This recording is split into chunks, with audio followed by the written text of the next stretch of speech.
Bagi saudara-saudara yang sampai saat ini masih belum mau melaksanakan sholat,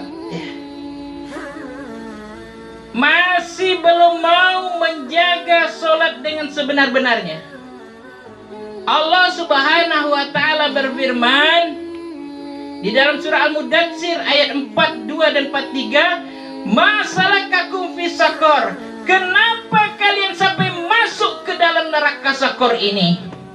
Mereka menjawab, "Qalu lam nakum minal musallin." Karena waktu di dunia kami tidak mau mengerjakan sholat. Ya Allah, penyesalan yang tidak ada gunanya lagi. Pada zaman Rasulullah ada orang meninggal dunia, wajahnya mirip seekor babi. Sahabat kaget, sahabat melapor kepada Rasulullah, "Ya Rasulullah, ada orang meninggal dunia tapi wajahnya mirip seekor babi ya Rasulullah." Rasulullah bergegas mendatanginya dan melihat. Ya Allah, Rasulullah langsung berdoa, "Ya Allah, kembalikan wajahnya kepada sedia kalanya." Kemudian wajah orang itu berubah seperti wajah aslinya. Rasulullah bertanya kepada keluarganya, "Apakah saudaramu ini mengerjakan sholat?" Maka keluarganya berkata, "Ya Rasulullah, semasa hidupnya dia tidak mau mengerjakan sholat." Kata Rasulullah, di akhirat nanti orang yang tidak mengerjakan sholat ini dibangkitkan dalam rupa seperti seekor babi. Ya Allah, orang dibangkitkan dari kubur itu dengan berbagai macam wajah. Semuanya masuk neraka kecuali satu, yaitu wajah yang bercahaya. Cahaya bekas sujud, cahaya bekas air wudhu. Pernah juga terjadi pada zaman Khalifah Umar bin Khattab. Seorang meninggal dunia, disolatkan dalam keadaan mayat tertutup dengan kain. Tiba-tiba bergerak-gerak. Entah apa yang menyebabkan kain itu bergerak-gerak. Setelah sholat, Sayyidina Umar membuka kain itu. Ternyata seekor ular sedang memakan bagian tubuh dari mayat itu. Sebagian lambungnya sudah habis dimakan oleh ular tersebut. Sayyidina Umar langsung mencabut pedang, akan menebas ular tersebut. Tapi dengan izin Allah, ular itu berkata, "Wahai Umar, apakah kau hendak membunuh utusan Allah? Aku diutus oleh Allah untuk menyiksa orang ini." Sayyidina Umar berkata, "Kenapa kau siksa orang ini?" Kata ular itu, "Karena dia enggan, tidak mau mengerjakan sholat." Ya Allah, pada zaman Sayyidina Ali pernah orang dikubur, digali lubangnya, dari dasar lubangnya keluar ular.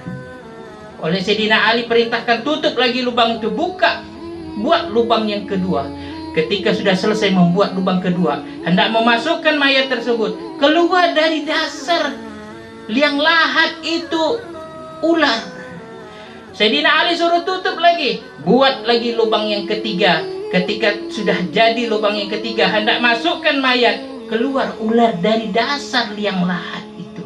Sayyidina Ali bertanya, "Apakah orang ini mengerjakan sholat?" Saudara keluarganya mengatakan, "Dia enggan mengerjakan sholat, wahai Ali." Maka Sayyidina Ali katakan, kubur dia.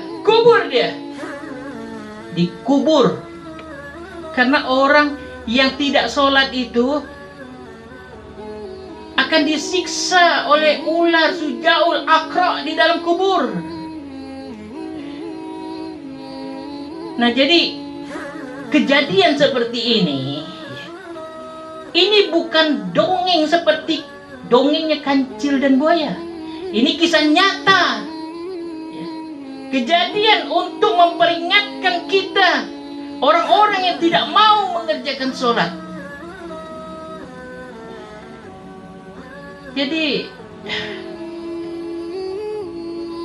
ingatkan kepada saudara-saudara kita, mungkin istri, anak, keluarga kita yang tidak mau mengerjakan sholat. Ingatkan dia, kalau sudah mati, masuk di dalam kubur, disiksa, di akhirat nanti masuk neraka, penyesalan yang tidak berguna. Maka kita ingatkan, sholat. Orang tua ingatkan kepada anaknya supaya mengerjakan sholat. Kita, saudara-saudara kita yang tidak mengerjakan sholat, ingatkan dia untuk dia mengerjakan sholat. Karena mati ini kita tak tahu kapan kita mati, tak tahu. Allah siapkan 2 tempat saja, kalau tidak surga neraka. Tak ada tempat di antara surga dan neraka itu. Maka Allah berfirman, kullu nafsin dha'iqatul maut. Setiap yang bernyawa pasti akan mengalami mati. Wa innama tuwaffawna ujurakum yaumal qiyamah. Dan akan disempurnakan pahalanya, dihitung, direkap. Faman zuhziya 'anil nar, barang siapa yang Allah putuskan dia terbebas dari neraka, wa udkhilal jannah, dan masuk ke dalam surga, faqad faz. Ini orang yang beruntung, ini orang yang berhasil, inilah orang yang sukses.